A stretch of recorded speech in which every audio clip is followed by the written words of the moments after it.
Hi நண்பர்களே, welcome to our channel. இன்றைக்கி தான் நீங்கள் நம்ம சேனலுக்கு ஃபஸ்ட்டு வரீங்க அப்படின்னா சப்ஸ்கிரைப் பட்டன் ப்ரெஸ் பண்ணிக்கோங்க. பக்கத்தில் இருக்க பெல் ஐக்கான் ப்ரெஸ் பண்ணி ஆல் கொடுத்துக்கோங்க. அப்போ தான் நோட்டிஃபிகேஷன்ஸ் கிடைக்கும். இன்றைக்கி நம்ம இந்த வீடியோவில் காயின்ஸ் தயாரிக்க எவ்வளோ காஸ்ட் ஆகுது அப்படின்றத டீட்டெயிலாக பார்க்கலாம். சரி, வீடியோவை ஸ்கிப் பண்ணாமல் ஃபுல்லாக பாருங்கள். அப்போ தான் நீங்களும் அதை தெரிஞ்சுக்கலாம். ஒரு பொருளை ப்ரொடியூஸ் பண்ண கண்டிப்பாக நமக்கு மணி வேணும். அந்த மணியவே ப்ரொடியூஸ் பண்ணுறதுக்கும் கண்டிப்பாக நமக்கு மணி வேணும் தானே? ஆமாம், அந்த மாதிரி லிஸ்ட்டில் தான் நமக்கு இன்றைக்கி இந்த வீடியோ என்ன பார்க்குறோன்னா, ₹1, ₹2, ₹5, ₹10 இந்த மாதிரி காயின்ஸுக்கெலாம் ப்ரொடக்ஷன் காஸ்ட் எவ்வளோ ஆகுது அப்படின்னு இந்த வீடியோவில் பார்க்க போகிறோம். இப்போலாம் பார்த்தீங்கன்னா ₹1 நமக்கு கம்மியாக தான் திங்ஸ் கிடைக்குது. அந்த காலத்துலாம் பார்த்தீங்கன்னா ₹1 5 சாக்லேட் வாங்கலாம், 4 சாக்லேட் வாங்கலாம். இப்போலாம் போனால் அட்லீஸ்ட் ஒரு 2 சாக்லேட் வாங்கலாம். அதுவும் 50 பைசா ரொம்ப மட்டமான சாக்லேட்டாக இருக்கும்.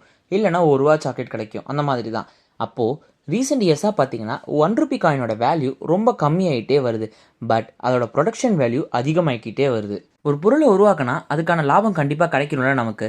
பட் இங்கே ₹1 காயினுக்கு லாபமே ₹1 காயின் தயாரிக்கவே ₹1.11 ஆகுது. இப்போ இதுலேருந்தே நமக்கு தெரியுது ₹1 காயினோட வேல்யூ வந்து பார்த்தீங்கன்னா ரொம்ப கம்மியாகிக்கிட்டே வருது. இப்போ என்ன நடக்குதுன்னா, இந்தியன் கவர்மெண்ட் இருக்காங்கல்ல, அவங்களோட அந்த சுரங்கம்னு சொல்லுவாங்க பாருங்க, அந்த மாதிரி தான் காயின்லாம் அச்சிடுவாங்கல்ல, அந்த இடத்துல என்ன பண்ணுறாங்க அப்படின்னா இந்த காயின்ஸ்லாம் ப்ரொடியூஸ் பண்ணுறாங்க.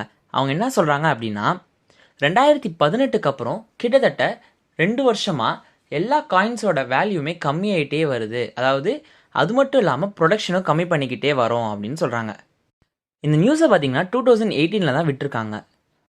அதுக்கு முன்னாடி 5 இயர்ஸோட அனலிட்டிக்ஸ் வச்சு என்ன சொல்கிறாங்க அப்படின்னா 2016 17 மட்டுமே 2201 மில்லியன் காயின்ஸ் வரைக்குமே தயாரிச்சிருக்காங்க. அதுக்கு முன்னாடிலாம் ரொம்ப கம்மியாக தான் தயாரிச்சிருக்காங்க அப்படின்னு சொல்கிறாங்க. அதே மாதிரி பார்த்தீங்கன்னா 2018 903 மில்லியன்லேருந்து 630 மில்லியன் வரைக்குமே ₹1 காயினோட தயாரிக்கிறது வந்து பார்த்திங்கன்னா கம்மியாகிடுச்சு அப்படின்னு சொல்கிறாங்க. கிட்டத்தட்ட 250 மில்லியன் வரைக்கும் கம்மியாக இருக்குது அவங்களோட ப்ரொடக்ஷன் ₹1 காயினை. அது ஏன்னு பார்த்தீங்கன்னா ₹1 காயினுக்கான வேல்யூ வந்து கம்மியாகிக்கிட்டே வருது. நான் சொன்னல, இந்த இந்தியன் கவர்மெண்ட் மின்ட் அந்த இடம் பார்த்தீங்கன்னா ரெஃப்யூஸ் தான் பண்ணுறாங்க. நாங்கள் அதை சொல்லக்கூடாது, இது வந்து எங்களுக்கு சட்டப்படி இது குற்றம் அப்படின்னு சொல்கிறாங்க. Section 8(1)(d of the RTI Act 2005 அப்படின்ற சட்டத்தைப்படி இவங்க இதை ரிலீஸ் பண்ணால் இது வந்து சட்ட விரோதமானது அப்படின்னு சொல்கிறாங்க அவங்களே. அதனால் மும்பையில் இருக்கிற பிரான்ச் என்ன பண்ணுறாங்க அப்படின்னா சொல்கிறதுக்கு ரெஃப்யூஸ் பண்ணுறாங்க. ஹைதராபாத்தில் இருக்கிறவங்க என்ன பண்ணுறாங்க அப்படின்னா ஹைதராபாத்தில் ஒரு கவர்மெண்ட் மின்ட் ஃபெசிலிட்டி அப்படின்ற ஒரு இடம் இருக்குது, அங்கேயும் அச்சிடுறாங்க. அவங்க என்ன சொல்கிறாங்க அப்படின்னா நாங்கள் வெளியே விட்டுட்டோம் அப்படின்னு சொல்லிடுறாங்க. அப்போது அதில் தான் தெரிய வருது ₹1 காயினுக்கான விலை பார்த்தீங்கன்னா ₹1.11 அப்படின்றதும் ₹2 காயின்ஸ்க்கெலாம் பார்த்தோன்னா 1.28 அப்படின்ற ஒரு ப்ரைஸ் வருது. ₹5 காயினுக்கு பார்த்தீங்கன்னா 3.69 அப்படின்றாங்க. அடுத்து ₹10 காயின்லாம் வருது பாருங்களேன், அதுக்கான வேல்யூ பார்த்தீங்கன்னா ₹5.54 அப்படின்னு சொல்கிறாங்க. நம்ம சொன்னல அந்த கவர்மெண்ட் மின்ட் ஹைதராபாத்தில் அந்த பிரான்ச்சில் பார்த்தீங்கன்னா ₹2, ₹10, ₹5, ₹1 எல்லா காயின்ஸுமே வந்து மின்ட் பண்ணுறாங்க, அதாவது ப்ரொடக்ஷன் பண்ணுறாங்க.